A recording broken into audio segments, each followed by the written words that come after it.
সিএনএনের একটি প্রতিবেদন বলছে বড় ধরনের বিদ্যুৎ বিভ্রাট ও শিল্প কারখানার উৎপাদন ব্যাহত হওয়ার আশঙ্কা আছে বাংলাদেশে। কারণ হিসেবে তারা বলছে কাতারের রাস লাফান ইন্ডাস্ট্রিয়াল সিটিতে ইরান যে ক্ষেপণাস্ত্র হামলা করেছে সেখানে ব্যাপক ক্ষতি হওয়ায় হয় ভারত, পাকিস্তান ও বাংলাদেশ বড় ধরনের বিদ্যুৎ বিভ্রাট ও শিল্প উৎপাদন ব্যাহতের আশঙ্কা রয়েছে। কারণ 62,000 টন এলএনজি নিয়ে যে বাংলাদেশের যে জাহাজটি বাংলাদেশে আসবার কথা সেটি হরমুজ প্রণালী পার হতে পারছে না। সেই ক্ষেত্রে আমাদের আরেকটি সংকট আমরা সামনে দেখব। আমরা নানা কারণেই যখন আগামী গ্রীষ্মকালে এই তো মাসখানেকের মধ্যেই এই বিদ্যুতের ক্ষেত্রে আমরা সংকটে পড়তে যাচ্ছি আর কি।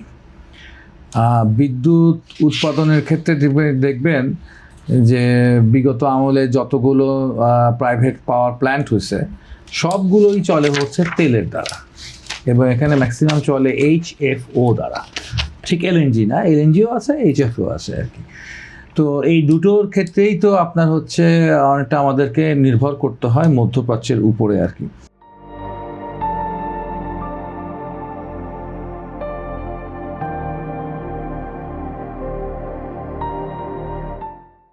আমার মনে হয় গ্যাসের ক্ষেত্রেও বিকল্প আমাদের 40% আসে কাতার থেকে। হ্যাঁ, আমাদের 40% আমরা আনি আর কি, আমরা আনতে বাধ্য হই বা আমরা আনি সেখান থেকে।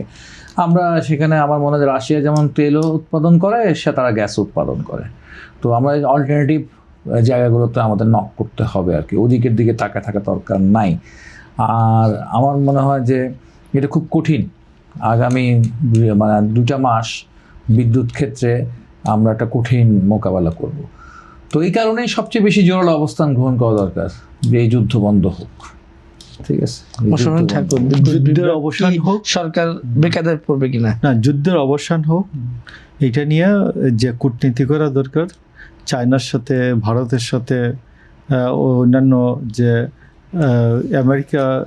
আমেরিকার একেবারেই আমেরিকার মিত্র না এমন যে রাষ্ট্রগুলি, এরাও ভূমিকা রাখতে পারে, আমেরিকার মিত্র রাষ্ট্রগুলিও ভূমিকা রাখতে পারে।